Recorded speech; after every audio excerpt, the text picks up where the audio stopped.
ఎవరు? సామాన్యులు కారు, బ్రహ్మాదులు చల్లుకుంటున్నారు. అటువంటి వాణ్ణి పట్టుకుని పనికి మారినవాడు అంటావా? నరుడజ్ఞానమునన్ భుజించిన జుగుప్సంబైన అన్నంబు సయ్యన వెళ్ళించి పవిత్రుడైన గతి ఆ ఈశ్వరున్ అఘను నిందించిన నీ తనూభవ అనంగానోర్వ హేయభాజనమైన ఈ శరీరమున్ విడిచి భాస్వచ్యుద్ధి ప్రాపించదన్ అంది. ఆవిడంది మహానుభావుడు పరమేశ్వరుడు అంటే. అటువంటి పరమేశ్వరుడికి నేను భార్యనయ్యాను. నీ అదృష్టం, నీ కూతుర్ని నేను అని పిలుస్తున్నావు. నేను ఎక్కడైనా కలపడితే అందరూ దాక్షాయిణి దాక్షాయిణి అంటారు, దక్ష ప్రజాపతి కూతుర్ని కాబట్టి. మా ఆయన నేను కైలాసానికి వెడితే దాక్షాయిణి ఇలా రా అంటారు.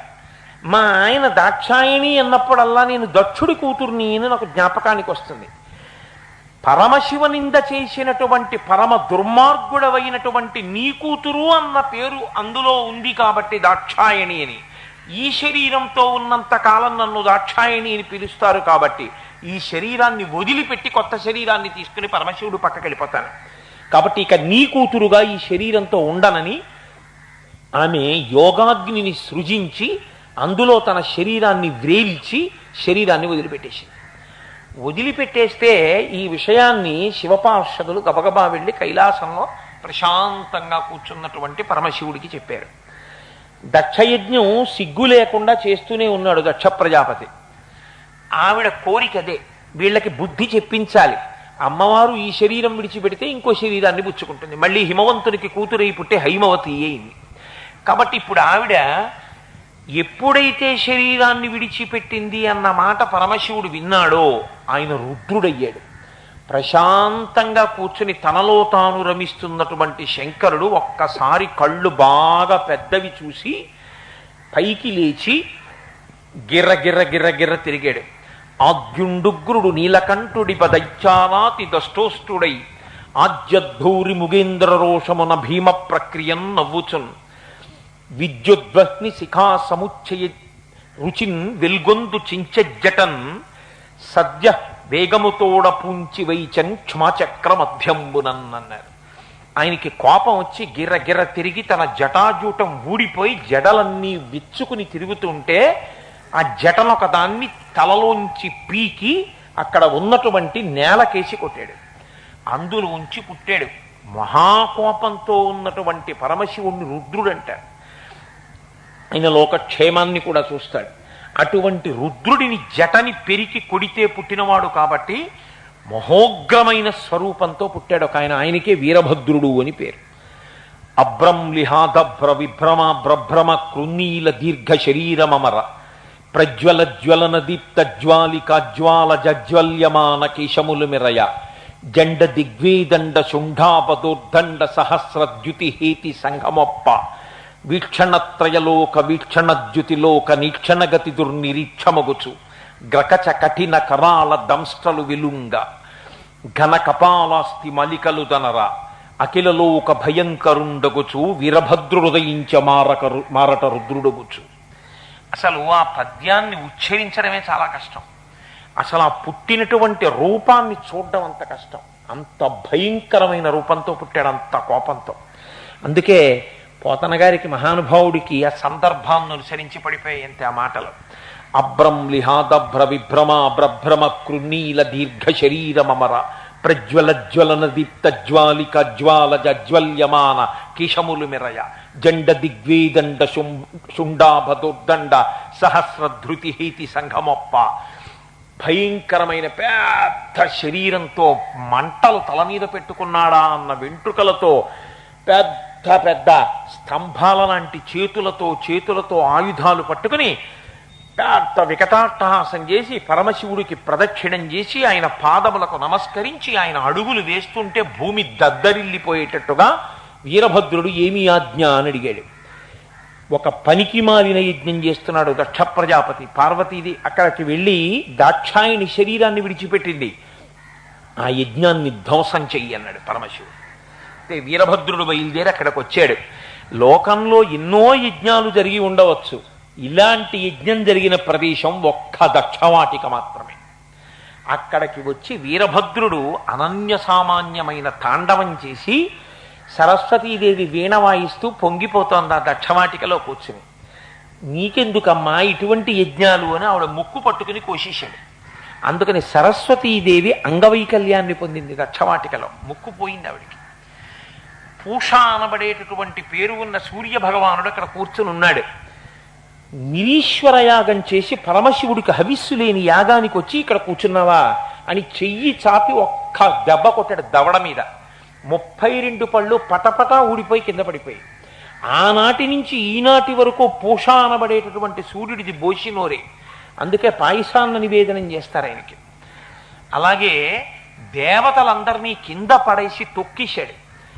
ఎవ్వరూ ఒంటి మీద తెలివి లేకుండా పారిపోయారు. దక్ష ప్రజాపతి యజ్ఞం చేస్తున్నటువంటి యాగగుండంలో మూత్ర విసర్జన చేసి ఆ యజ్ఞాన్ని ధ్వంసం చేస్తే యజ్ఞం భయపడిపోయి మగలేడి వేషాన్ని ధరించి ఉత్తర దిక్కుకు పారిపోయింది. దక్ష ప్రజాపతి గుండెల మీద కూర్చుని ఆ తలకాయని గిరగిర తిప్పి ఊడబెరికి అగ్నిగుండంలో పారేశాడు.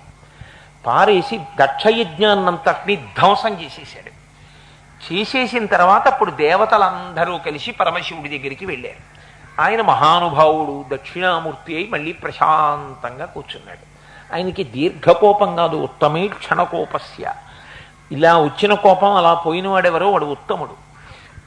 ఆయన ప్రశాంతంగా దక్షిణామూర్తి అయి ఉన్నాడు. ఆయన దగ్గరికి వెళ్ళి ప్రార్థన చేశారు. యజ్ఞం మధ్యలో ఆపకూడదు కాబట్టి యజ్ఞాన్ని పూర్తి చెయ్యండి.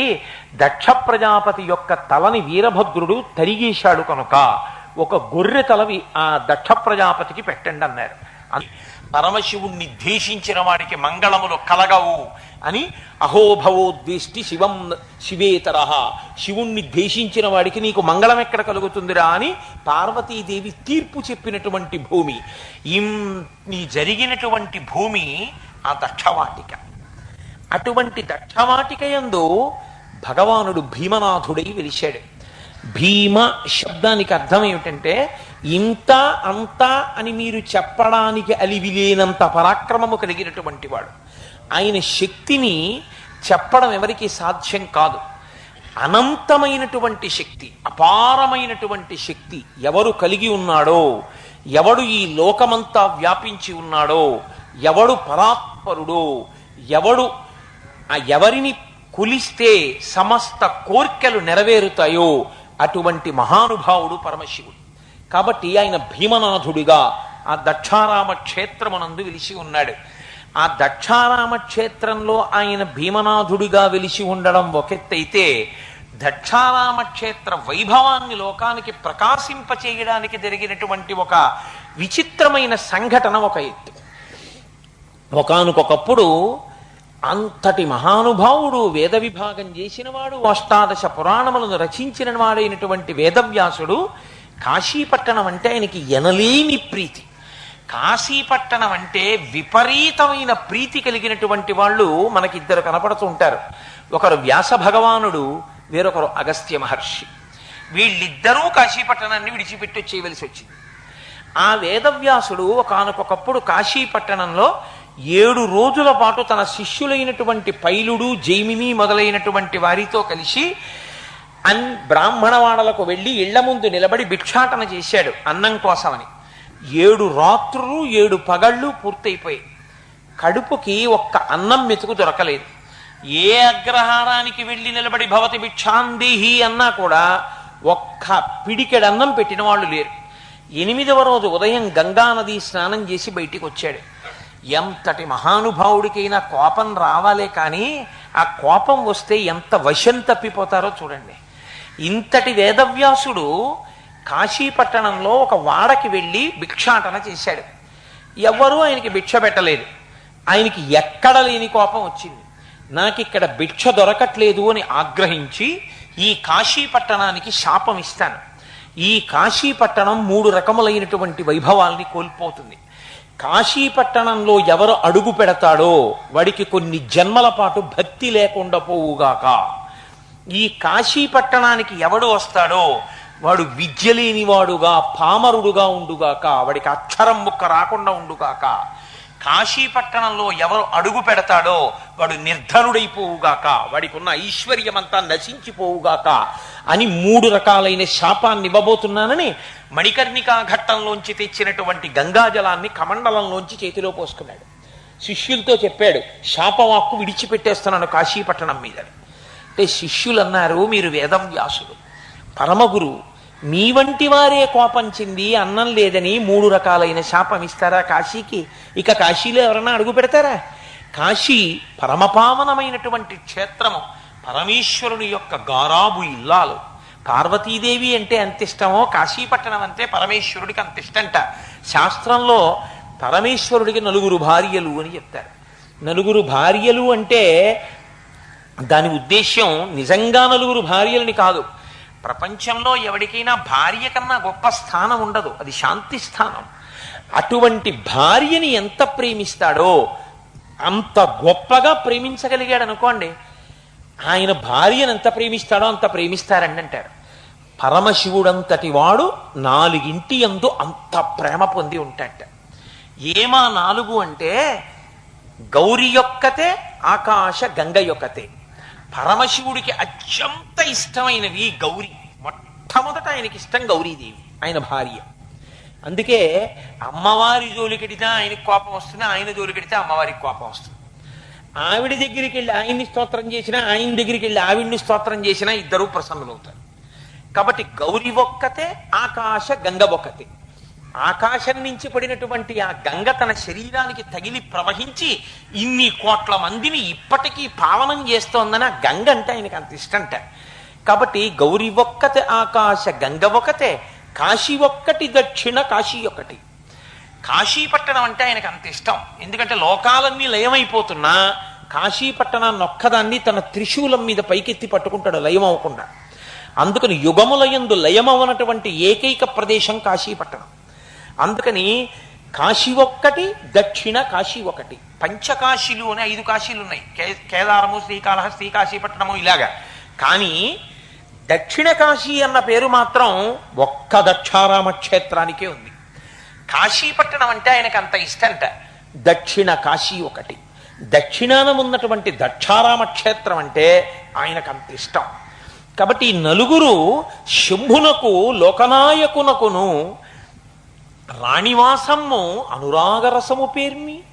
అనురాగరసము ఆయనకి ఎంత ఇష్టం అంటే ఈ 4 అంటే గౌరీదేవిని ఆయన ఎంత ఇష్టపడతాడో ఆకాశగంగని, కాశీని, దక్షిణ కాశీని ఆయన అంత ఇష్టపడతాడు. అటువంటి కాశీపట్టణాన్ని 3 రకాలైనటువంటి శాపాలతో కృంగతీస్తానన్నాడు వ్యాసుడు అని నీళ్ళు ఇలా పోసుకున్నాడు. ఇక ఆ నీళ్లు విడిచిపెట్టాడా, ఆ వాక్కు చెప్పి కాశీపట్టణం ధ్వంసం అవుతుంది, ఎవరు కాశీపట్టణంలో ప్రవేశించరు.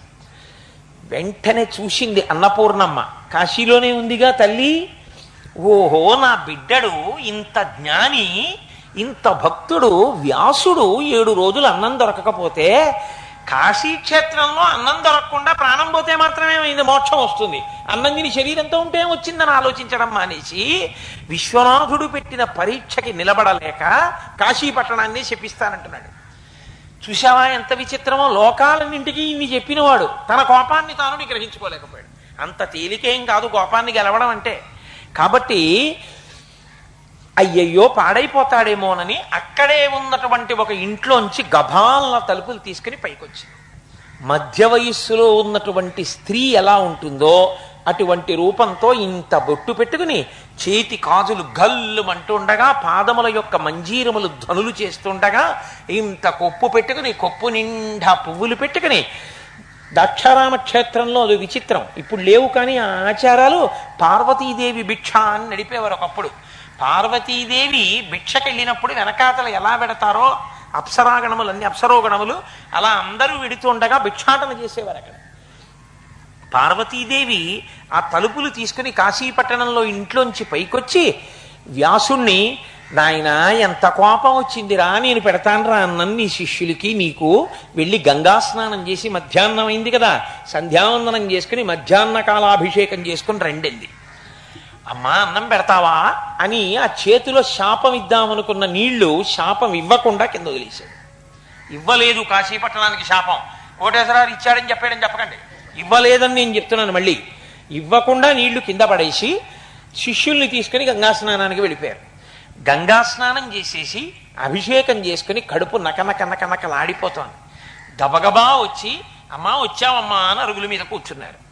ఇంట్లో పొగ పెట్టినటువంటి లక్షణం లేదు, అగ్నిహోత్రం వెలుగుతున్న లక్షణం లేదు, ఓ పోపు పెట్టిన సువాసన లేదు, ఓ మధుర పదార్థాలు తయారు చేస్తున్న వాసన లేదు, ఓ యాలక్కాయల వాసన లేదు. నిజంగా వండిందో ఉత్తినే తలుపులు తీసి రెండెందో మన ప్రారంధం నమ్మి గంగా స్నానం చేసి ఈవిడ అన్నం పెడుతుందని సంతోషంగా వచ్చేసామని పాపం ఆఖరికి తలుపులు తీశారు, లోపలికి రమ్మన్నారు, వెళ్ళారు. వ్యాస భగవానుడు మిగిలిన శిష్యులు కూర్చున్నారు. ఇంటికి మహాత్ములు వచ్చినప్పుడు అన్నం పెట్టడం అంటే ఏదో భూతతృప్తికి పెట్టినట్టు పెట్టకూడదు. మహాత్ముడు నీ ఇంటికి వచ్చినప్పుడు అన్నం పెట్టడము అంటే దానికి ఓ పద్ధతి ఉంటుంది. మహాత్ములు ఇంటికి వచ్చినప్పుడు అన్నం పెట్టినప్పుడు ఇంటి యజమాని అవుపోసన పొయ్యాలి. అంతేగాని ఆయన అన్నం తింటుంటే ఆయన పక్కన నువ్వు కూర్చుని అన్నం తినేస్తే ఇంకెందుకు? ఆయనేం మహాత్ముడు? ఇంకా అప్పుడు ఆయన మహాత్ముడని అంగీకరించినట్టు కాదు. నువ్వు ఆయన భోజనం అయ్యే వరకు చెయ్యకుండా ఆగితే గృహస్థువై ఆయనకి ముందు ఔపోసన పొయ్యాలి. ఆ చేతిలో నీళ్లు పోస్తారు. పోసి పదార్థములన్నీ వడ్డించేసిన తర్వాత అయా పదార్థములన్నీ వడ్డించాం, మీరు ఔపోసన పట్టండి అంటారు. అంటే అప్పుడు వాళ్ళు మంత్రం చెప్పి నీరు తిప్పి ఔపోసన పుచ్చుకున్న తర్వాత వీరు 5 మంత్రములు చెప్తారు. జుహోమి శబ్దంతో చెప్తే వారు స్వాహాకారంతో 5 మాటలు అన్నాన్ని తీసుకుంటారు యజ్ఞం కింద. అలా ఎక్కడ జరుగుతుందో అక్కడ యజ్ఞం చేసినట్టు లెక్క. లేకపోతే అంతటి మహానుభావులు వచ్చినా ఆ ఇంట్లో నువ్వు పొందిన వైభవం ఏమి ఉండదు, ఆ ఇంట్లో నువ్వు పొందినటువంటి అదృష్టం ఏమి ఉండదు. నీకు శాస్త్రం తెలియక నువ్వు ఎలా సమన్వయం చెయ్యాలో నీకు చేత కాలేదు అని అర్థం. కాబట్టి ఆ తల్లి అందరికీ ఔపోసన వడ్డించింది. పదార్థాలన్నీ గుమగుమలాడుతూ అన్నీ పెట్టేశారు. వాళ్ళు చక్కగా ఔపోసన చేశారు. కడుపు నిండా అన్నం తిన్నారు, ఉత్తరాపోసనం పుచ్చుకున్నారు. 7 రోజుల తర్వాత అన్నం తిన్నారేమో అమ్మయ్యా అని వ్యాస భగవానుడు శిష్యుడు వెళ్ళి ఆ పక్కన ఉన్నటువంటి గదిలో కూర్చున్నారు. ఈలోగా అన్నం పెట్టినటువంటి అన్నపూర్ణమ్మ తల్లి తన భర్త అయినటువంటి విశ్వనాథుడితో కలిసి ఆ గదిలోకి వచ్చింది. సాక్షాత్ పార్వతీ పరమేశ్వరులను చూసిన వ్యాసుడు పొంగిపోయాడు. నా అదృష్టం, నేను తిన్నది అన్నపూర్ణమ్మ చేతి అన్నం, సాక్షాత్తుగా కాశీ విశ్వనాథుని యొక్క దర్శనమే నాకయిందని లేచి నిలబడ్డాడు. అమ్మవారు ప్రసన్నంగా చూస్తోంది. అయ్యవారు కళ్ళు బాగా తెరిచి మహాక్రోధంతో చూశాడు. ఇలాగా అమ్మో ఏదో తేడా ఉంది, అమ్మ ప్రసన్నంగా ఉంది కానీ అయ్యగారు ప్రసన్నంగా లేడు అనుకున్నాడు. ఏమి రాధూర్తుడా, కాశీపట్టణం అంటే అంత గొప్పది, ఇన్ని కోట్ల మందికి యుగ యుగాలుగా మోక్షాన్ని ఇస్తున్నటువంటి పరమపావన ప్రదేశం. గౌరీ అంటే నాకెంత ఇష్టమో ఈ కాశీ అంటే అంత ఇష్టం. ఇటువంటి కాశీ పట్టణాన్ని మోక్షం కోసం చేరుకుంటారు. ఇటువంటి కాశీ పట్టణానికి వచ్చి భోగం అడిగావా, అన్నం దొరకలేదు 7 రోజులని, ఇంత గొప్ప వ్యాసుడివి కాశీ పట్టణానికి శాపం ఇస్తావా? నీళ్లు చేత్తో పట్టుకున్నావా? మా ఆవిడ సమయానికి అన్నానికి పిలిచింది కాబట్టి ఊరుకున్నావు, లేకపోతే కాశీ పట్టణాన్ని శపించి ఉండేవాడివి కాదు. నీ వంటి వాడికి కాశీ పట్టణంలో ఉండే అర్హత ఎక్కడుంది? ఉత్తర క్షణం కాశీ విడిచిపెట్టి వెళ్ళిపోతావా? బండరాతిని విసిరి నీ గుండు వ్రక్కలు చెయ్యనా? అడిగిపోయి వ్యాసుడంతటి వాడు వెళ్ళిపోతున్నానండి కాశీ విడిచిపెట్టి అన్నాడు. పో అన్నాడు పరమేశ్వరుడు. ఇంతటి వ్యాసుడు కాశీ విడిచిపెట్టేయాల్సి వచ్చింది. అప్పుడు లోపల నుంచి అన్నపూర్ణమ్మ తల్లండి, నానా బెంగ పెట్టుకోకు, శివుడి దర్శనం లేకుండా బ్రతకలేనని బెంగ పెట్టుకున్నావేమో. కాశీపట్టణం వచ్చిన వాడు భోగం అడగకూడదు. నీవు అన్నం లేకపోతే ఉండలేకపోయావు. కాశీపట్టణం ఎంత గొప్పదో అంతకన్నా గొప్పది దక్షారామం. దక్షిణ భారతదేశానికి వెళ్ళిపోయి దక్షిణ భారతదేశంలో దక్షారామ క్షేత్రంలో భీమనాథుడు ఉన్నాడు. ఈయనే అక్కడ ఉంటారు. అక్కడికి వెళ్ళి అన్నం అడుగు, డబ్బు అడుగు, ఏమడుగు, ఆయన కాదనరు. అక్కడికి వెళ్ళి ఆయన్ని సేవించు, నీకు భోగము వస్తుంది, మోక్షము వస్తుంది. బెంగ పెట్టుకోకు, కాశీ విడిచిపెట్టాననింది. అమ్మా నాకు దారి చూపించావమ్మా అని వ్యాస భగవానుడు శిష్యులతో కలిసి వచ్చారు. అదే సమయంలో అగస్త్య మహర్షి తన భార్య లోపాముద్రతో కలిసి ఇలా వెడుతున్నారు. ఇద్దరూ ఎక్కడ కలుసుకున్నారో తెలుసా అండి? మీరు నన్ను నమ్మండి నమ్మకపోండి, మీకు ఒక మాట చెప్తున్నాను. మన కాకినాడ పట్టణంలో కోకనదము అని పేరు. కోకనద పట్టణంలో నీలకంఠేశ్వర స్వామి వారి ఆలయం అని చెప్పి ఆ సర్పవరం అంటాం. సర్పవరం దేవాలయం భావనారాయణ స్వామి వారి దేవాలయం లోపలికి నీలకంఠేశ్వర స్వామి వారి ఆలయం ఉంది. గత 2-3 సంవత్సరాలు నేను అక్కడ ఉపన్యాసాలు చెప్పాను కూడా. ఆ నీలకంఠేశ్వర స్వామి వారి ఆలయం దగ్గర అగస్త్య మహర్షి, వ్యాస మహర్షి కలుసుకున్నారు. ఇక్కడ దక్షారామ క్షేత్రం ఎక్కడా అని అడిగాడు ఆయన. అడిగితే నేను నీకు దక్షారామ క్షేత్ర వైభవం చెప్తానని సంపరాయపురము, పీఠికాపురము, మిగిలిన క్షేత్రముల యొక్క వైభవాన్నింటినీ వర్ణిస్తే శ్రీనాథ మహాకవి దాన్నంతటిని భీమఖండం కింద రచన చేశాడు. అప్పుడు ఉండలేక పొంగిపోయి వ్యాసుడు అన్నాడు, నాకు ఇప్పుడే చూడాలనుంది ఒక్కసారి దక్షారామాన్ని. ఎలా అన్నాడు. నేను యోగ మార్గంలో పైకి లేవగలను, నువ్వు పైకి లేవగలవు, లే అదిగో చూడు దక్షారామాన్నని ఇద్దరూ కలిసి పైకి లేచారు ఆకాశంలోకి. లోపాముద్రా సహితుడై అగస్త్యుడు, వ్యాసుడు పైకి లేచి ఆకాశంలోకి చూశారు. ఆకాశంలోంచి చూస్తే ఎలా కనపడిందో తెలుసా అండి దక్షారామ క్షేత్రం? ఇప్పటికీ అలాగే ఉంటుంది దక్షారామం. అసలు దక్షారామ క్షేత్ర వైభవం చూడాలనుకున్న వాళ్ళు అలా చూడాలి. 108 రేకులతో ఉన్నటువంటి ఒక పెద్ద తామర పువ్వు మధ్యలో దుద్దుండి, ఆ దుద్దు మీద ఒక తెల్లటి రాజహంస తిరిగితే ఎలా ఉంటుందో అలా కనపడింది. ఎందుకో తెలుసా? దక్షారామ క్షేత్రానికి చుట్టూ 108 శివక్షేత్రాలు ఉన్నాయి. 108 శివక్షేత్రాల మధ్యలో దక్షారామం ఉంటుంది. అలా మనం ఆకాశంలోంచి చూడలేమని ఇప్పటికీ మీరు దక్షారామం వెడితే శివాలయంలో దర్శనం చేసుకోవడానికి వెళ్లే ముందు కింద నుంచి లోపలికి దర్శనం చేసుకోవడానికి ఎడతాం, చీకటి కోణం అంటారు. ఆ చీకటి కోణం బయటికి వచ్చి మీరు దేవాలయం మెట్లెక్కుదామని, మెట్లెక్కి పైకెడదామని వెళ్ళేటప్పుడు అరుగు మీద ఎత్తుగా ఉన్న చోట పళ్ళెంలో ఉంటుంది. మీరు దగ్గరికి వెళ్ళి చూస్తే చిన్న చిన్న చిన్న చిన్న చిన్న చిన్న శివలింగాలు 108 ఉండి మధ్యలో పెద్ద శివలింగం ఉంటుంది. ఏమిటండి అది అని అడిగారు అనుకోండి, భీమసభ అంటారు. భీమసభ అంటే ఏమిటో తెలుసా అండి? మీరు ఆకాశంలోంచి చూస్తేట ఈ 108 శివాలయాలు 108 కలువరేకుల్లో ఉంటాయి. ఆ కలువరేకుల మధ్యలో దుద్దు మీద రాజహంస తిరిగితే ఎలా ఉంటుందో తెల్లటి భీమనాథ శివలింగం అలా ఉంటుంది. దుద్దుల దక్షారామ క్షేత్రం యొక్క మేడ ఉంటుంది. దక్షారామ క్షేత్రాన్ని చూసినప్పుడు అలా కనపడుతుంది. విచిత్రం ఏమిటంటే దక్షారామ క్షేత్రంలో ప్రతిష్ఠ ఎవ్వరూ చెయ్యలేదు, స్వయంభూ తనంత తాను ప్రతిష్ఠ అయ్యాడు. మొదటి పూజ మాత్రమే సూర్యనారాయణమూర్తి చేశారు. ఎక్కడైనా సరే శివలింగ ప్రతిష్ఠని సూర్యనారాయణమూర్తి చేస్తే 4 వైపులా చంద్ర ప్రతిష్ఠ చేసినటువంటి శివలింగాలు ఉంటాయి. 4 వైపులా ఉంటాయి. సాధారణంగా తూర్పు, పశ్చిమం, ఉత్తరం, దక్షిణం 4 వైపులు ఉంటాయి. కానీ దక్షారామ క్షేత్రానికి ఉన్న గొప్ప వైభవం ఏమిటో తెలుసా? దక్షారామ క్షేత్రంలో సూర్య భగవానుడు మొట్టమొదటి పూజ చేశాడు. ప్రతిష్ఠ జరగగానే ఎవ్వరు లేరు. పెట్టిన ముహూర్తానికి వేళ దాటిపోతోంది. ఋషులందరూ వేరొక చోట ఉండిపోయారు. ఎందుకు ఉండిపోయారో నేను తర్వాత మీకు ఇప్పుడే కాసేపట్లో చెప్తాను. కాబట్టి పరమశివుడు అయ్యో పాపం సప్తర్షులు పెట్టుకున్న ముహూర్తం పాడైపోకూడదని తానే ప్రతిష్ఠ అయిపోయాడు. తానే ప్రతిష్ఠ అయిపోతే ప్రతిష్ఠ అవగానే పూజ చెయ్యాలి, అభిషేకం చెయ్యాలి. సూర్యనారాయణమూర్తి చూసి గబగబా వచ్చి ఆయన మొదటి పూజ చేశారు. ప్రతిష్ఠ కాదు సూర్యుడు చేసింది, మొదటి పూజ.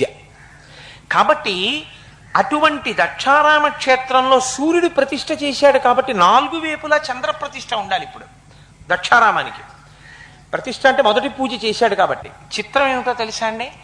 దక్షారామ క్షేత్రం అంత శక్తివంతం అయిపోవడానికి కారణం సూర్య ప్రతిష్ఠకి 4 చంద్రలింగములు ఉండవలసి వస్తే దక్షారామానికి 8 చంద్రలింగాలు ఉన్నాయి. అందుకే మీరు చూడండి, ఆ చుట్టుపక్కల నేను ఎప్పుడో చదివింది స్ఫురణలో ఉందో లేదో కానీ అక్కడ మీరు జాగ్రత్తగా గమనిస్తే 8 చంద్రలింగాలు ఉన్నటువంటి క్షేత్రాలు ఉన్నాయి వరుసగా. అవి ఒకటి కోరలంక, రెండవది కోరుమిల్లి, మూడవది కోటిపల్లి. కోటిపల్లినే మనం ఇవాళ కోటిపల్లి అంటున్నాం. కోటిపల్లి కాదు దాని పేరు, అసలు కోటిపల్లి. అక్కడికి వెళ్ళి ఏది చేసినా 1,000 మాటలు చేసినట్టు. ఒక్క వస్త్రం దానం చేస్తే 1,000 దానం చేసినట్టు. కాబట్టి కోటిపల్లి. 4వది దంగేరు, 5వది చొల్లంగి, 6వది పులిగుర్త, 7వది పటవల, 8వది వెల్ల చెప్పాను. కాబట్టి 8 చంద్రప్రతిష్ఠ, 8 చంద్రలింగం. అందుకే అన్ని సోమేశ్వరుడు సోమేశ్వరుడు సోమేశ్వరుడు అని పేరు. సోమేశ్వరుడు అంటే చంద్రప్రతిష్ఠ. దక్షారామానికి 8 వేపులా చంద్రలింగాలు ఉన్నాయి. 8 చంద్రలింగముల మధ్యలో ఉన్నటువంటి సూర్యలింగం కాబట్టి దక్షారామ క్షేత్రము అపారమైనటువంటి శక్తివంతం. అందుకే దక్షారామ క్షేత్రానికి వెళ్ళి నమస్కరిస్తే 108 శివాలయాల మధ్యలో ఉన్నటువంటి దుద్దు ఆలయంలోకి వెళ్ళి రాజహంస దర్శనం చేసినట్టు. అందుకే అక్కడికి వెళ్ళి చేసిన దర్శనం అనన్య సామాన్యమైన ఫలితాన్ని ఇచ్చేస్తుంది. కాబట్టి ఇవి అగస్త్య మహర్షితో కలిసినటువంటి వ్యాస భగవానుడు ఆకాశంలోంచి చూశాడు. అబ్బా అబ్బా, ఎప్పుడు వెళ్ళిపోతాను దక్షారామం, ఎప్పుడు వెళ్ళిపోయి నేను ఆ క్షేత్రం చూస్తాను అని పొంగిపోయాడు. పొంగిపోయి దక్షారామ క్షేత్రాన్ని చేరుకున్నాడు. చేరుకుని మహానుభావుడు అక్కడ విశేషమైనటువంటి పూజలు చేశాడు. పూజలు చేసి శివ సాక్షాత్కారమును పొందాడు. మళ్ళీ పరమేశ్వరుడు ప్రసన్నుడై ఆయనకు అక్కడ దర్శనమిస్తే పరవశించిపోయినటువంటి వ్యాసుడు చిన్నపిల్లవాళ్ల 2 చేతులు ఎత్తి నాట్యం చేస్తూ సంతోషంతో పాటలు పాడి పరవశంతో మౌనంతో కన్నుల వెంట నీరు కారుతుండగా పరమేశ్వరుడికి నమస్కరించాడు. అంత గొప్పగా నమస్కరించి వ్యాసుడు దర్శనం పొందినటువంటి క్షేత్రం. అందుకే ఇప్పటికీ దక్షారామ క్షేత్ర అంతరాలయంలో ఉన్నటువంటి స్తంభాలలో ఒక స్తంభం మీద వ్యాస భగవానుడు సంతోషంగా నర్తిస్తున్నటువంటి ఒక రూపం చిత్రింపబడి ఉంటుంది. అంత గొప్ప క్షేత్రం దక్షారామ క్షేత్రం. ఆ దక్షారామ క్షేత్రంలో శివలింగాన్ని ప్రతిష్ఠ ఎందుకు జరగలేదు, ఎందుకు ప్రతిష్టాముహూర్తం ఆలస్యమైపోయినా శివుడు తనంత తాను ప్రతిష్ఠ అయిపోయాడు, సూర్యుడు మొదటి పూజ ఎందుకు చెయ్యవలసి వచ్చింది అంటే దానికి ఒక గొప్ప కారణం ఒకటి ఉంది. సాధారణంగా పరమేశ్వరుడు చాలా దివ్యమైనటువంటి లింగస్వరూపంతో ఎక్కడ వెలిసి ఉన్నా అక్కడికి నదీ స్వరూపంలో వెళ్ళి గంగమ్మ ఆయన్ని సేవిస్తూనే ఉంటుంది. మీరు చూడండి, ఎక్కడో శ్రీశైల పర్వతం మీద వెలిసి ఉన్నాడు మల్లికార్జున స్వామి. ఆ శ్రీశైల పర్వతం మీద వెలిసి ఉన్నటువంటి మల్లికార్జున స్వామి వారిని సేవించడం కోసమని కృష్ణమ్మ తల్లి ప్రవహించి వెళ్ళి ఆ శ్రీశైల పర్వతం చుట్టూ ప్రవహించి పాతాళ గంగా జలమజ్జన నిర్మలాంగా భస్మ త్రిపుండ్ర సమలంకృత ఫాలభాగా గాయంతి దేవము నిభక్త జనాభవంతం శ్రీమల్లికార్జున విభో తవ సుప్రభాతం అంటాం. అక్కడికి వెళ్ళి ఎవరు దారి చెప్పారు కృష్ణమ్మకి? అది పరమేశ్వరుడు. అంటే అక్కడ పరమేశ్వరుడు వెలిశాడు. సనాతన ధర్మములో ఉన్నటువంటి చాలా చాలా గొప్ప విషయం అదే. పరమేశ్వరుడు తనంత తాను ఎన్నో చోట్ల ఆవిర్భావమును పొందాడు, తన శక్తి ఏమిటో ప్రకటించాడు. ఆ శ్రీశైల క్షేత్రంలో మల్లికార్జునుడు భ్రమరాంబ వెలిసి ఉన్నారు కాబట్టే ఎవరు దారి చూపితే, ఎవరు కాలవ తవ్వితే వెళ్ళింది గంగమ్మ. అన్ని లోయలలోంచి వెళ్ళి శ్రీశైల పర్వతాన్నంతటిని చుట్టుకుని పక్కనే ఉన్నటువంటి ఆ పరమేశ్వర దేవాలయం పక్కకి గుండంగా చేరి కృష్ణమ్మ నదీ జలాలతో పరమశివలింగానికి అభిషేకం జరుగుతుంటుంది. అమరావతి కొండ మీద పరమేశ్వరుడు వెలిస్తే కృష్ణమ్మ ప్రతిరోజు ఆయన పాదాలు కడుగుతుంది. రత్నాచలం మీద అన్నవర సత్యనారాయణ స్వామి వెలిస్తే పంపా నది ఆయన కాళ్ళు కడుగుతూ ఉంటుంది. వెంకటాచలం కొండ మీద స్వామి వెలిస్తే స్వామి పుష్కరిణి రూపంలో అక్కడ జలం, పరమ పావనమైనటువంటి తీర్థములు అక్కడికి చేరి ఉంటాయి. ఎక్కడెక్కడ పరమేశ్వరుడు ఉంటాడో అక్కడక్కడికి గంగ చేరిపోతుంది. ఇంత గొప్ప దేవాలయం పరబ్రహ్మస్వరూపమైనటువంటి భీమనాథుణ్ణి మేమే ప్రతిష్ఠ చెయ్యాలి అనుకున్నారు ఒకప్పుడు సప్తర్షులు. అది సాక్షాత్ పరబ్రహ్మస్వరూపమైనటువంటి శ్వేతలింగం. ఆ లింగాన్ని మేము ప్రతిష్ఠ చెయ్యాలి అని అనుకున్నారు. మంచి ముహూర్తాన్ని నిర్ణయం చేసుకున్నారు. సామాన్యులు కారు, ఒక్కొక్క ఋషి చరిత్రని తిరగవ్రాశారు. అటువంటి ఋషులు వశిష్ఠుడు తక్కువవాడా, విశ్వామిత్రుడు తక్కువవాడా, అత్రి తక్కువవాడా, ఒక్క ఋషి చాలు. అటువంటి ఋషులు 7 ఋషులు కలిసి మనసులో ఒక సంకల్పం చేశారు.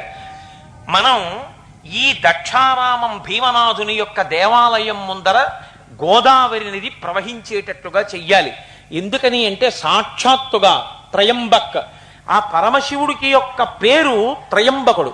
త్రయంబకుడు అని పేరు కలిగినటువంటి పరమశివుని యొక్క పేరుతో ఉన్నటువంటి పర్వతంలో పుట్టి ప్రవహించేటటువంటి ఆ గోదావరి నది ఉందే, ఆవిడ్ని తీసుకొద్దాం, ఆ పాయ నీటి తీసుకొద్దాం, తీసుకొచ్చి ఆ పరమ పవిత్రమైనటువంటి గోదావరి జలాలతో పరమశివలి అక్కడ ఉన్న భీమనాథలింగాన్ని అభిషేకం చేద్దామని వాళ్ళు నిర్ణయం చేసుకున్నారు. గోదావరి నదికి ఒక లక్షణం ఉంది. సనాతన ధర్మంలో నదిని, పుట్టని, ప్రతిదాన్ని పూజ చేస్తాం. ప్రతిదాన్ని పూజ చేయడం చేతకాక కాదు, ప్రతి దాంట్లో దివ్యత్వాన్ని చూస్తాం, ప్రతి దాంట్లో పరమేశ్వర విభూతిని చూడగలిగినటువంటి గొప్ప నేత్రము మనకి ఋషులు ఇచ్చారు. కాబట్టే ప్రతి దాంట్లో ఈశ్వరుణ్ణి చూడగలిగినటువంటి శక్తి కలిగిన ఏకైకమైనటువంటి భావన కలిగినటువంటి శక్తి ఒక్క సనాతన ధర్మమునకు మాత్రమే చెల్లుతుంది. అది మీరు ప్రపంచ పటంలో ఎక్కడ చూసినా ఎవ్వరికి అలా చూడడం సాధ్యం కాదు. అది ఒక్క సనాతన ధర్మంలో ఉన్న వాళ్ళ యొక్క ఆస్తి, అది వాళ్ళ హక్కు. వాళ్ళు అలా చూడగలరు, ఋషులు నేర్పారు వాళ్ళకి. పర్వతాన్ని అలా చూస్తారు, నదిని అలా చూస్తారు, పక్షిని అలా చూస్తారు, పావును అలా చూస్తారు, చెట్టును అలా చూస్తారు, పుట్టను అలా చూస్తారు. ప్రతిదాన్ని ఈశ్వరుడిగా చూడగలరు, పూజించగలరు. తప్ప ఇదొకటే ఈశ్వరుడు, మిగిలినవి ఈశ్వరుడు కారణం సనాతన ధర్మమునకు చేతకాని విషయం. అంత గొప్ప భక్తి తత్పరులైనటువంటి వాళ్ళు సనాతన ధర్మంలో జన్మించినటువంటి ఋషులు. కాబట్టి ఆ 7 ఋషులు గోదావరి నది పాయని తీసుకురావాలి అనుకున్నారు. వెళ్ళి గోదావరి నది దగ్గరికి వెళ్ళి ప్రార్థన చేద్దామని వెళ్ళారు. గోదావరి యొక్క వైభవం ఏమిటో చెప్పారు. అందులో గోదావరి నది దగ్గరికి వెళ్ళి ఎవరైనా గోదావరి గోదావరి గోదావరి అని పల్కవు గుణవంతులకున్, ఎవరైనా మంచి గుణము కలిగినటువంటి వాడు గోదావరిని చూడగానే పొంగిపోయి, చాలా కాలానికి అమ్మ కనపడింది అనుకోండి, తమ్ముడి దగ్గర ఉంది అమ్మ, ఇన్నాళ్ళకి అమ్మ కనపడింది, మన ఇంటికి వచ్చింది, అమ్మ రాగానే ఎంత సంతోషపడిపోతాం అమ్మ వచ్చిందని. లేచి అమ్మ అమ్మ అమ్మ అని వెళ్ళి గబగబా చేతులు పట్టుకో, అంతేగాని అమ్మ అని ఊరుకుంటావా? అమ్మా అమ్మ అను.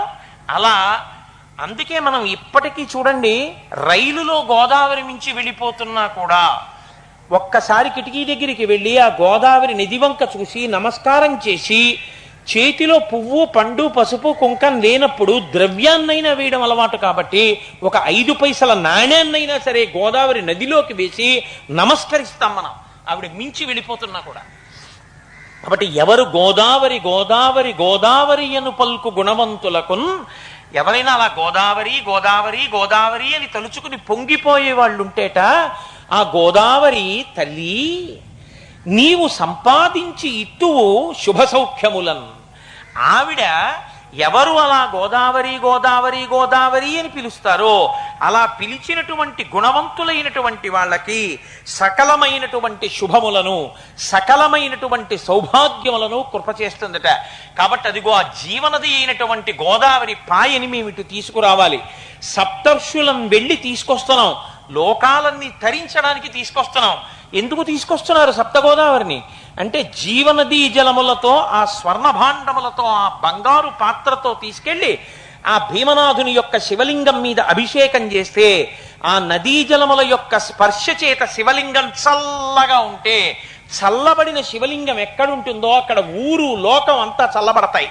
లింగము అంటే అన్నీ తనలో కలుపుకొని ఉన్నది అని గుర్తు. మనం చూడండి, ఓ మాట అంటాం, నువ్వు చల్లగా ఉండాలి, నీ పిల్లలు చల్లగా ఉండాలి, నీ భార్య చల్లగా ఉండాలి, నీ ఇల్లు చల్లగా ఉండాలంటాం. అంతేగాని నువ్వు వేడిగా ఉండాలి, మీ ఆవిడ వేడిగా ఉండాలి, మీ పిల్లలు వేడిగా ఉండాలన్నాం. చల్లగా ఉండాలంటాం. చల్లగా ఉండాలి అన్నాము అంటే వాళ్ళు సుఖశాంతులతో ఉండాలి అని గుర్తు. శివలింగం చల్లబడింది అంటే లోకం అంతా చల్లబడింది అని గుర్తు. కాబట్టి శివలింగం చల్లగా ఉండాలి అంటే దాని మీద పట్టుకెళ్ళి ఐసు ముక్కలు అవి పెట్టకూడదు, జీవనదీ జలాలతో అభిషేకం చెయ్యాలి. కాబట్టి జీవనదీ జలాలతో అభిషేకం చేయడానికి ఎప్పుడో ఒకసారి గోదావరికి వెళ్ళి తీసుకురావడం కాదు, మేమే వెళ్ళి ఆ గోదావరిని ఇటు రమ్మని ప్రార్థన చేస్తాం. మా ప్రార్థన మన్నించి సప్తర్షులు లోకము యొక్క క్షేమము కొరకు రమ్మంటే నేను వచ్చానని గోదావరి తల్లి మమ్మల్ని అనుగ్రహించి ఇటుగా ప్రవహించి వస్తుంది. ఆ ప్రవహించి వచ్చినటువంటి గోదావరి పాయలోని నీరు తీసి భీమనాథలింగానికి అభిషేకం చేస్తే లోకములన్నీ చల్లగా ఉంటాయి. అందుకని మేము సప్తర్షులం గోదావరిని తీసుకొస్తాం. మా పేరు మీద గోదావరికి సప్త గోదావరి అని పేరు రావాలి అని 7 ఋషులు వెళ్ళి ఆ గోదావరి బ్రహ్మాండమైన తరంగములతో ప్రవహించి వెళ్ళిపోతుంటే ఆవిడ్ని ప్రార్థన చేశారు. అమ్మా, ఇక్కడే భీమనాథ శివలింగాన్ని ప్రతిష్ఠ చేస్తున్నాం, తల్లి నువ్వు అటుగా వచ్చి ప్రవహించమ్మా, రోజు నీలో ఉన్న నీటిని తీసి భీమనాథుడికి అభిషేకం చేస్తామమ్మా అన్నారు. అంటే ఆ తల్లి తప్పకుండా ప్రవహించి వస్తాను, మీరు నాకు దారి చూపించండి ఎటు రావాలో అంది. దక్షారామ దేవాలయం వైపుకి సంతోషంగా సప్తర్షులు వేదమంత్రాలు చదువుకుంటూ ముందు నడుస్తున్నారు. గంగమ్మ ఆకాశంలోంచి ఆవిర్భవించినప్పుడు భగీరథుడి వెనక ఎలా నడిచిందో, యతో భగీరథో రాజా తతో గంగా యశస్విని అంటారు వాల్మీకి మహర్షి. అలా ముందు సప్తర్షులు వెడుతుంటే వెనక గోదావరి పాయ వెడుతోంది. ఆ రెండు ఒడ్లు మీద దేవతలు ఋషులు అందరూ సంతోషంగా పాటలు పాడుతూ ఆనందంతో వెళ్ళిపోతున్నారు. గోదావరి మంచి ప్రవాహంతో వేగంగా కెరటాలతో నీటిని చిమ్ముతూ ముందుకెళ్ళిపోతోంది. ఆ వెళ్ళిపోతున్నప్పుడు అక్కడ కొంతమంది రాక్షసులు ఒక పెద్ద యజ్ఞవాటం కట్టుకుని అక్కడ పెద్ద పర్ణశాలలు వేసుకుని వాళ్ళు తపస్సులు చేసుకుంటున్నారు. ఈ గోదావరి ప్రవాహం వెళ్ళి దాని ముందు ఒక చిన్న ఏరుంది, అది కూడా గౌతమి గోదావరి నది యొక్క ఒక చిన్న ఉపనది, ఒక చిన్న పాయ. దాన్ని తుల్యభాగ అని పిలుస్తారు. తుల్యభాగ అని పిలవడానికి కారణం ఏంటంటే ఆ రాక్షసులలో ఒక పెద్ద ఆయన, ఒక మహానుభావుడు ఉన్నాడు. ఆయనకి ఎప్పుడూ రాక్షసుల వైపు మాట్లాడదామనేటటువంటి పక్షపాతం ఉన్నవాడు కాడు. ఆయన దేవతల యందు రాక్షసుల యందు సమభావమును కలిగి ఉన్నటువంటి వాడు, పెద్ద మనిషి. అందుకని ఆయన పేరు మీదుగా అక్కడ ఉండేటటువంటి ఏటికి తుల్యభాగ అని పేరు వచ్చింది. ఈ గోదావరి నది సప్తర్షులు ప్రార్థిస్తే వస్తున్నటువంటి పెద్ద ప్రవాహం ఒక్కసారి ముంచెత్తి అక్కడ రాక్షసులు తపస్సు చేసుకుంటున్నటువంటి యజ్ఞవాటాన్ని, అక్కడ ఉన్నటువంటి ఆ కుటీరాల్ని ముంచెత్తి తీసుకుపోయింది. తీసుకుపోయేటప్పటికి అక్కడ తపస్సు చేస్తున్నటువంటి రాక్షసులలో కూడా గొప్ప శక్తివంతులు ఉన్నారు. వాళ్ళకి కోపం వచ్చి వాళ్ళు అన్నారు, మీరు 7 ఋషులు ఈ గోదావరిని తీసుకొచ్చి మేం తపస్సు చేసుకుని కుటీరాలు పైకి లేచిపోయేటట్టు చేశారు కనుక ఈ సప్త గోదావరి ఎండిపోవుగాక అన్నారు. అప్పటి వరకు ప్రవహించి వస్తున్నటువంటి సప్త గోదావరి ఒక్కసారి ఎండిపోయింది. ఎండిపోయి మామూలుగా గోదావరి ఎటువైపు ప్రవహిస్తోందో అటువైపే వెళ్ళిపోయింది. ఎక్కడ లేని బాధ కలిగింది సప్తర్షులకి. ఇంత కష్టపడి మేము గోదావరి ప్రవాహాన్ని తీసుకొస్తే ఈ రాక్షసులు ఇలా శపించి నీరు లేకుండా చేశారు, సప్త గోదావరి వెళ్లకుండా చేశారని ఆగ్రహించి, మీరు ఈ తుల్యభాగా నది ఒడ్డున కూర్చుని మీరు ఆశ్రమాలు కట్టుకుని మీరు తపస్సులు చేస్తున్నారు కనుక ఈ తుల్యభాగా నదీ జలాలను ఎవరు ముట్టుకుంటారో వాళ్ళు పతనమైపోతారు, వాళ్ళు పాడైపోతారని వాళ్ళు శాపం ఇచ్చారు. అప్పుడు ఆ తుల్యభాగుడు అనేటటువంటి రాక్షసుడు లేచొచ్చి అన్నాడు, ఎవరైనా నీటికి శాపం ఇస్తారా? అందరూ ఆ నీటి మీద బ్రతకాలి. అటువంటి నీటి మీద కోపం వచ్చి మీరు శాపవాక్కులు విడిచిపెట్టడం బాగులేదు. కాబట్టి మీరు ఉభయులు కూడా మీ శాపాలని ఉపసంహారం చేయండి అన్నాడు. అంటే రాక్షసులు అన్నారు, సప్త గోదావరి ఎండిపోతుందని మేము అన్నాం, కానీ ఇప్పుడు గోదావరి ప్రవహిస్తుంది. 7 ఋషులు తీసుకొచ్చినటువంటి గోదావరి పాయ పైకి కనపడకుండా అంతర్వాహినిగా లోపల ప్రవహిస్తూ ఉంటుంది. పైకి గోదావరి ప్రవహిస్తుంది, లోపల సప్త గోదావరి ప్రవహిస్తుంది. అందుకే సప్త గోదావరి స్నాన ఫలితం కలగాలి అంటే ఆ నీట మునిగితేనే కలుగుతుంది. కాబట్టి సప్త గోదావరిగా మళ్ళీ నీళ్లు వెడతాయి. అంటే ఈ ఋషులు అన్నారు, తుల్యభాగా నది నీటిని ముట్టుకోకూడదు, నీటిలో స్నానం చేయకూడదు, దాని వలన ఉపయోగం ఉండదని మేము శాపవాక్యం ఇచ్చాం కదా, మేము ఉపసంహారం చేస్తున్నాం. తుల్యభాగా నది యందు రవి సంక్రమణమునందు కాని ఇతర సంక్రమణమునందు కాని పౌర్ణమి నాడు గొప్ప వరాన్ని తుల్యభాగకి ఇస్తున్నామని దేవతలు ఋషులు తుల్యభాగకి ఇచ్చారు. అప్పుడు మళ్ళీ తుల్యభాగా ప్రవహించింది, ఇటు సప్తగోదావరి ప్రవహించింది. ఆ సప్తగోదావరి ప్రవాహం భీమనాథుడి యొక్క దేవాలయం ముందు నుంచి ప్రవహించి వెళ్ళింది. ఈలోగా వీళ్ళిద్దరూ దెబ్బలాడుకుని ఆ సప్తగోదావరిని తీసుకొచ్చే లోపల సప్తర్షులు పెట్టుకున్నటువంటి ఆ ప్రతిష్టా ముహూర్తం అయిపోతోంది. అయ్యయ్యో ప్రతిష్టా ముహూర్తం అయిపోతోంది, పాపం వీళ్ళు మళ్ళీ ఇంత కష్టపడి సప్త గోదావరిని తీసుకొచ్చేసరికి శివలింగ ప్రతిష్ఠ సమయం అయిపోయిందని మళ్ళీ ఎప్పటికో ప్రతిష్టా ముహూర్తం చూసుకుని వాళ్ళు ప్రతిష్ఠ చేయాలి. వీళ్ళు చేసిన సంకల్పం పోకూడదని పరమశివుడు తనంత తానుగా అక్కడ వెలిచిపోయాడు. అందుకని వేరొకరు ప్రతిష్ఠ చెయ్యలేదు, తానే ప్రతిష్ఠ అయిపోయాడు. కాబట్టి స్వయంభూ అక్కడ వెలిచాడు. ప్రతిష్ఠ అయినటువంటి మూర్తి పూజ లేకుండా ఉండకూడదని పైనుంచి చూస్తున్నటువంటి సూర్యనారాయణ మూర్తి, ఇది నా అదృష్టం, ప్రతిష్ఠ అయినటువంటి భీమనాథుడికి మొట్టమొదట పూజ చేసేటటువంటి అదృష్టం నాకు కలిగిందని పరుగు పరుగున వచ్చి ఆయన ఆ సూర్యనారాయణ మూర్తి అక్కడ పెట్టినటువంటి ఆ భీమనాథ లింగానికి, అక్కడ ప్రతిష్ఠ అయినటువంటి భీమనాథ లింగానికి ఆయన తొలి పూజ చేశాడు. అదిగో అప్పుడు వచ్చినటువంటి భీమనాథ క్షేత్రంలో శివకేశవుల మధ్య భేదం ఉండదు అని నేను మీతో నిన్న మనవి చేశాను. అక్కడ సాక్షాత్తుగా పరమశివుడు భీమనాథుడిగా వెలిసి లోకములన్నింటినీ పరిపాలన చేస్తే అక్కడ లక్ష్మీనారాయణ స్వామి వారి దేవస్థానంలో ఉన్నటువంటి శ్రీ మహావిష్ణువు క్షేత్రమునకు పరిపాలకుడై ఉంటాడు. బాగా గుర్తుపెట్టుకోండి, మీరు దక్షారామ క్షేత్రానికి వెళ్ళినప్పుడు తెలిసి తెలియని మాటలు చెప్తే మీరు నమ్మక్కర్లేదు. దక్షారామ క్షేత్రంలో పరమశివుని యొక్క ప్రసాదమును మీకు ఇచ్చినప్పుడు మీరు పుచ్చుకోవచ్చు. పరమశివ ప్రసాదం తీసుకోవడానికి ఏమి చేసి పుచ్చుకోవాలో లక్షణం చెప్పింది శాస్త్రం. శంకరాచార్యులు వారు సౌందర్యలహరితో చెప్పారు, నివృత్యై చండాంశ త్రిపురహర నిర్మాల్య విముఖై అని. మనం ఎప్పుడైనా శివాలయానికి వెళ్ళినప్పుడు ప్రసాదం తెచ్చుకోవాలి అంటే చండీశ్వరుడికి చూపించి తెచ్చుకోవాలి. శివాలయంలోనే అక్కడ దక్షారామ క్షేత్రంలో మీరు ఇలా లోపలికి వెళ్ళగానే ఎడం చేతి పక్కకి వెడితే సప్తమాతృకలు ఉంటారు. సప్తమాతృకలు అని వాళ్ళని దర్శనం చేస్తే చాలు అపారమైనటువంటి ఆదిశక్తి అనుగ్రహం కలుగుతుంది. ఆ తల్లి 7 మాతృకల రూపంలో ఉంటుంది. వాళ్లే బ్రాహ్మి, మాహేశ్వరి, వైష్ణవి, కౌమారి, ఇంద్రాణి, చాముండ, ఆ తరువాత వారాహి. ఈ 7 సప్తమాతృకలు. ఈ 7 సప్తమాతృకలను చూడాలి అనుకుంటే మీరు దక్షారామ క్షేత్రంలోకి వెళ్ళి లక్ష్మీనారాయణ సన్నిధానంలో ఇలా లోపలికి వెళ్ళగానే కుడిపక్క కడితే లక్ష్మీనారాయణ సన్నిధానం, అక్కడ నమస్కారం చేసుకుని క్షేత్రపాలకుడి అనుమతి తీసుకుని ఎడం పక్కకి వస్తే సప్తమాతృకలు కనపడతారు. సప్తమాతృకలను దాటి కొంచెం ముందుకు వెడితే సుబ్రహ్మణ్యేశ్వర స్వామి, అది దాటి ముందుకు వెడితే మహిషాసుర మర్దని, అది దాటి ఇటు పక్కకి తిరిగితే అమ్మవారు మాణిక్యాంబ అమ్మవారి దేవస్థానానికి కొంచెం యువతల స్వామివారి ఆలయ ప్రాకారం గోడ పక్కన చండీశ్వర దేవస్థానం ఉంటుంది. ఆ చండీశ్వరుడి దగ్గరికి తీసుకెళ్లి శివప్రసాదాన్ని చూపించి ఇంటికి పట్టుకెళ్ళవచ్చు తప్ప చండీశ్వరుడికి చూపించకుండా పట్టుకెళ్ళకూడదు. కానీ శివాలయంలో చండీశ్వరుడికి చూపిస్తే ప్రసాదం పట్టుకెళ్ళవచ్చు. కాబట్టి అక్కడ సప్తమాతృకలు వెలిసి ఉన్నారు. అటువంటి భీమారామంలో అదిగో మహానుభావుడు ఆ మేడలో వెలిసినటువంటి భీమనాథుడు కింద మాణిక్యాంబ, కింద పెద్ద శ్రీచక్రం ఉంటుంది. ఆ శ్రీచక్రం పైన ఉన్నటువంటి బిందుస్థానం మీద మాణిక్యాంబ ఉంటుంది. ఆ తల్లి ఇలా తిన్నగా చూడదు, ఇలా కొంచెం పక్కకి చూస్తూ ఉంటుంది. ఆవిడ దృష్టిని తిన్నగా ఉంటే తట్టుకోలేమని కొంచెం పక్కకి చూసేటట్టుగా తమ తపశ్శక్తితో శంకర భగవత్పాదులు తిప్పారు అంటారు. కొద్దిగా ఇలా పక్కకి చూస్తూ ఉంటుంది అమ్మవారు. తేజోవిరాజితమైనటువంటి మూర్తి మహాతల్లి. ఆవిడ్ని దక్షారామ క్షేత్రంలో ఒక ప్రత్యేకమైనటువంటి పేరుతో పిలుస్తారు. ఆవిడ సకల శృంగార కళ్యాణ స్వరూపిణి అని పేరు. అంత గొప్ప తల్లి అయి పరమశివుణ్ణి ఆనంద పెడుతూ ఉంటుంది. ఆమె 18 శక్తిపీఠాలలో ఉండేటటువంటి శక్తుల దగ్గర ఉండేటటువంటి గణములలో ఉత్తమోత్తమమైనటువంటి స్వరూపిణి మాణిక్యాంబ. అందుకే మాణిక్యాంబ అమ్మవారిని దర్శనం చేసిన ఆ తల్లి యొక్క మూర్తి కింద ఉన్నటువంటి శ్రీచక్రాన్ని చూసినా మనకి అమ్మవారి యొక్క అనుగ్రహం కలుగుతుంది.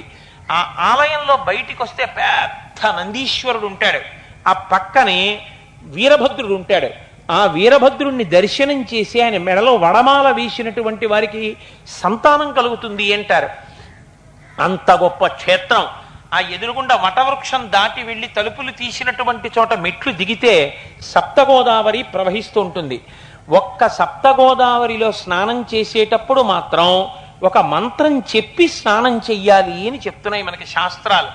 ఆ మంత్రం చెప్పి స్నానం చెయ్యాలి. ఎందుకంటే సప్తగోదావరి ఒకటి, పరమశివుడు ఒకటి కాదు, భీమనాథుడే సప్తగోదావరి. సప్తగోదావరి దగ్గరికి వెళ్ళి నమస్కారం చేసేటప్పుడు ఆ ప్రవాహం వంక తిరిగి ఒక నమస్కారం చేసి, అమ్మ నమస్తే భీమనాథాయ. మీరు వెనక్కి తిరిగితే పృష్ఠభాగం వైపుకి శివుడు ఉంటాడు. అందుకని ఒకసారి ముందు శివుడి వంక తిరిగి నమస్కారం చెయ్యాలి. నమస్తే భీమనాథాయ సప్తగోదావరాంభసే పాపాంధయే అగ్నిహి. స్వామి నీకు నమస్కారం చేసి నేను ఈ సప్తగోదావరిలో మునక వేస్తున్నాను. నువ్వు ఏం చెయ్యవలసి ఉంటుందో తెలుసా?